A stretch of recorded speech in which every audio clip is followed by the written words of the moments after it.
Salud mental, el principal problema en Bogotá, en Colombia.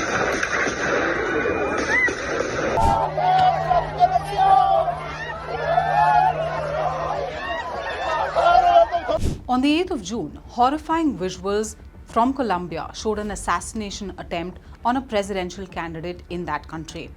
Mobile phone footage caught the candidate, Senator Miguel Uribe, addressing a crowd when a bullet was fired and hit him in the head from close range.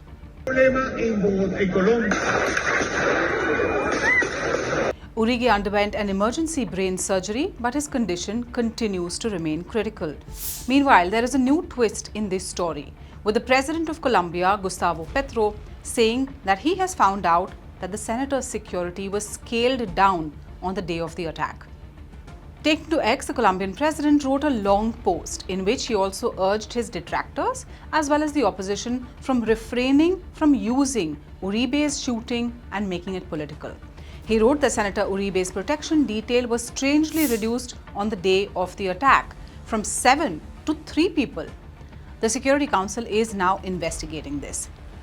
Now, there is a reason why some people are laying the blame at President Petro's doorstep. Senator Miguel Uribe is a vocal opponent of President Petro. He announced last year that he would run for president in elections that are to be held a year later. And he made that announcement from the same place where his mother was killed. His mother was Diana Turbe, a journalist who was abducted by the infamous Pablo Escobar cartel. She was killed in a botched-up rescue operation that was mounted to actually free her in 1991.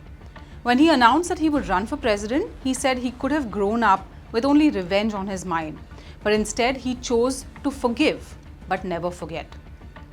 He also comes from a family that has deep political connections with Colombia. His grandfather, Julio Cesar Turbe, was the country's president from 1978 to 1982. The attack on Uribe has sent a ripple of concern across the country, reminding many of Colombia's violent past.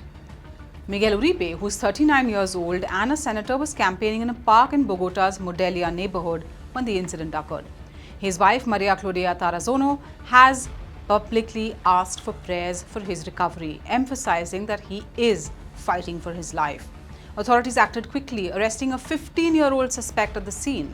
And in Colombia's violent history, using boys to commit such horrific acts is not uncommon. The teenager was reportedly carrying a 9mm Glock-style pistol. An investigation is now fully underway to understand the motivations behind the attack and to identify if there were any other individuals also involved. Colombian officials are keen to get to the bottom of this serious incident. Another angle of investigation is where the teenager got the gun from.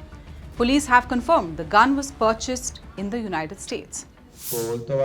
According to verification carried out by the Alcohol, Tobacco, Firearms and Explosives Agency within the framework of international cooperation, the firearm was purchased on August 6, 2000 in Arizona, United States. It was purchased legally. We are verifying the entry of that firearm into Colombia. We know its origin, but we are investigating the destination of the weapon in Colombia and how it entered Colombia. This shooting has deeply shaken Colombia, with many politicians and citizens expressing concerns about the deterioration of security in the country. It brings back painful memories of the 1990s, when political violence, including assassinations of candidates and journalists, was far more common. The current president, Gustavo Petro, has condemned the attack and called for a thorough investigation, while also ordering increased security for opposition leaders and for the family members of Uribe. The attack on him comes at a time when Colombia's political atmosphere is already quite tense. There has been a lot of heated rhetoric between the government and opposition parties, and debates over reforms have been ongoing. For more such stories, subscribe to SMG News, hit the like button and follow for more news updates.